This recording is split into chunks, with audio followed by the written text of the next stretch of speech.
بسم الله الرحمن الرحيم. اللهم صل على سيدنا مولانا محمد. waxaan jecelahay hadii jeer waxaan jecelahay inaan idin la wadaago waxaan jecelahay inaan halkan idin ka soo gudbiyo hablaha muslimiinta iyo ragga iyo ummadda muslimiinta dhamaanteed inaan idin la wadaago halka waxa idin ka muuqda waxa la yiraahdo sweet corn ama dhashaaqo ninba uu gabiyo wuxuu yiri markuu macaankeedii wanaageedii ka yaabay dhashaaqo nin cunayma dhaayare markaan dhargadhiisi baan ahay faa'iidadeeda wax la soo koobi karo maaha runtii aad iyo aad bay caafimaad badan tahay waana cuntooyinka pigment kale ee color kale ee jirkeena iyo dhiigeeniba iyo caafimaadkeeniba aad ugu wanaagsan marka waxa xataa constipatorka wax ka tartaa sida uu jirkeenu u shaqeeyo iyo dheefshiidka wax ka tartaa wadnaha wax ka tartaa oo cholesterolka hoos u dhigtaa memoryga xataa pigmentka waxa la hodhan memoryga uu u wanaagsan yahay lagama sheekayn karo caafimaadka ay jirka u leedahay sare xataa hadaad mariso kansarkay ka hortagtaa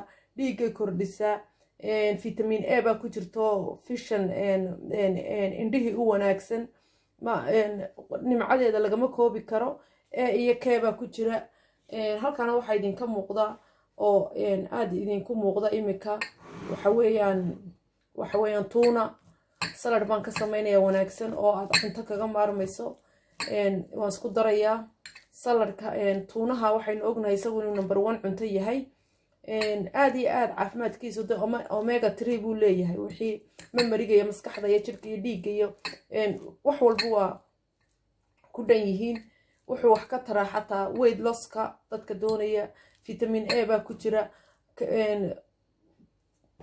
lafuhu adkeeyaa waynu ognahay kansarku ka hortagaa diabetic hoos buu dhigaa xataa obesity-ga qashinku ka saaraa beerka waxyaabo badan xataa wuxuu u wanaagsan yahay adigu jirkeena meel aanu caafimaadkiisa u wanaagsanin ma jirto laakiin inaad maalin walba cunto waa laga fiican yahay haddaad wiigii maalin 2 goor cunto dee kuwan kaaniska ku jira waa gooni oo anigu kuwa kaanimka isticmaalaya ma haysto mid kale marka wiigii 2 goor inaad cuntaa aad iyo aad bay u wanaagsan tahay caafimaadka ku jira aad iyo aad iron baa laga helaa lagama sheegi karo halka waxa yaala oo kale waa beedka isaga waa number 1 wax la cuno maalin walbana oo waxyaabaha aad cuni karto vitamin oo dhan baa ku dhan A baa ku jira B baa ku jira K baa ku jira C baa ku jira vitamin oo dhakhtar tiriyo mid ka maqan oo aan garanaya maanta male waa cuntooyinka healthiga ah maalin walbana aad cuni karto jirkaaguna u baahan yahay aad iyo aad bay labada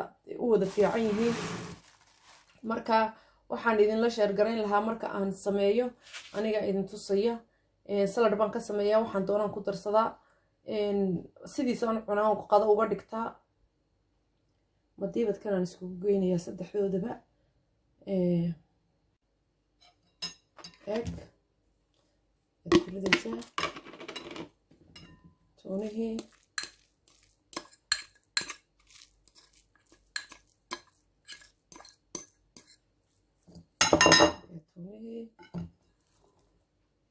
sweet corn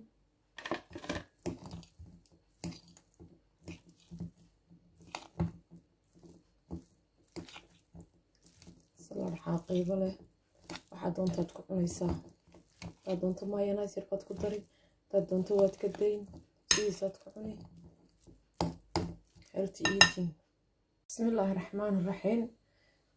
اللهم صل على سيدنا مولانا محمد. waxaan jecelahay hadii jeer waxaan jecelahay inaan idin la wadaago waxaan jecelahay inaan halkan idin ka soo gudbiyo hablaha muslimiinta iyo ragga iyo ummadda muslimiinta dhamaanteed inaan idin la wadaago halka waxa idin ka muuqda waxa la yiraahdo sweet corn ama dhashaaqo ninba uu gabiyo wuxuu yiri markuu macaankeedii wanaageedii ka yaabay dhashaaqo nin cunayma dhaayare markaan dhargadhiisi baan ahay faa'iidadeeda wax la soo koobi karo maaha runtii aad iyo aad bay caafimaad badan tahay waana cuntooyinka pigment kale ee color kale ee jirkeena iyo dhiigeeniba iyo caafimaadkeeniba aad ugu wanaagsan marka waxa xataa constipatorka wax ka tartaa sida uu jirkeenu u shaqeeyo iyo dheefshiidka wax ka tartaa wadnaha wax ka tartaa oo cholesterolka hoos u dhigtaa memoryga xataa pigmentka waxa la hodhan memoryga uu u wanaagsan yahay lagama sheekayn karo caafimaadka ay jirka u leedahay sare xataa hadaad mariso kansarkay ka hortagtaa